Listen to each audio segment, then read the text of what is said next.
What's up guys, welcome back to my new blog र स्वागत छ मेरो न्यू ब्लगमा र सबैजनालाई ह्याप्पी सावन सङ्क्रान्ति। र अहिले चाहिँ म नवलपरासी घर आएको छु। अहिले चाहिँ हामी बासा जाँदैछौँ एटिएममा र दुईवटा अप्सन छ। अहिलेको लागि म बाइक चुज गर्नेछु।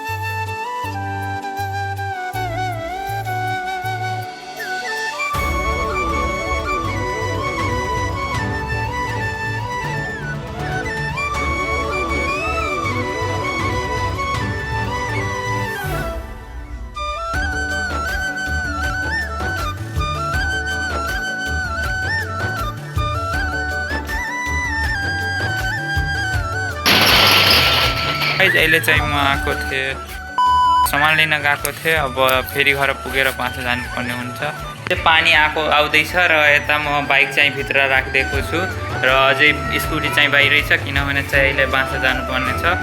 र यता हामी किचनमा इन्टर गर्नेछौँ। यता मम्मी खाना बनाउँदै हुनुहुन्छ। अहिले चाहिँ म मम्मीको कोठामा इन्टर गरेको छु र मम्मीको कोठाको भ्यू यस्तो रहेको छ। र यता म लाइट अफ गर्नेछु। यता मम्मीको कोठाको भ्यू यता हेर्नु।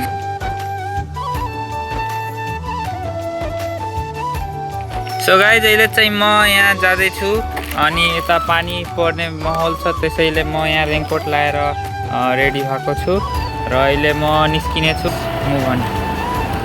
गाइज यता अलिक चिप्लो बाटो म निस्किसकेको छु।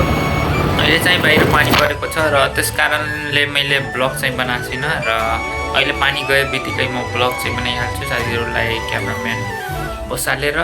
र यता चाहिँ अहिले म मम्मीको रुममा बसेको छु। 2 hours later. सो गाइज, म चाहिँ सुतेको थिएँ, सो ब्लग चाहिँ मैले कन्टिन्यू गर्न पाएन। सो अब म चाहिँ ब्लग कन्टिन्यू गर्नेछु। त्योभन्दा पहिला म फ्रेस हुन जाँदैछु र स्कुटी भएर पुरै रेडी हुनेछु।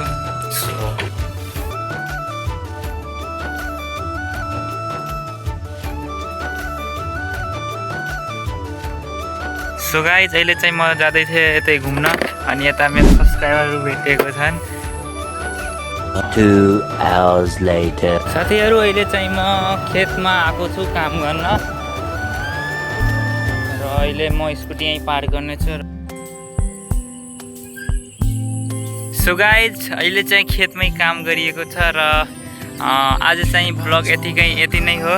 सो आज दिनभरिको ब्लग चाहिँ यति नै र अब यो ब्लगलाई एन्ड गरौँ। भेटिन्छौँ न्यू ब्लगमा। Bye by.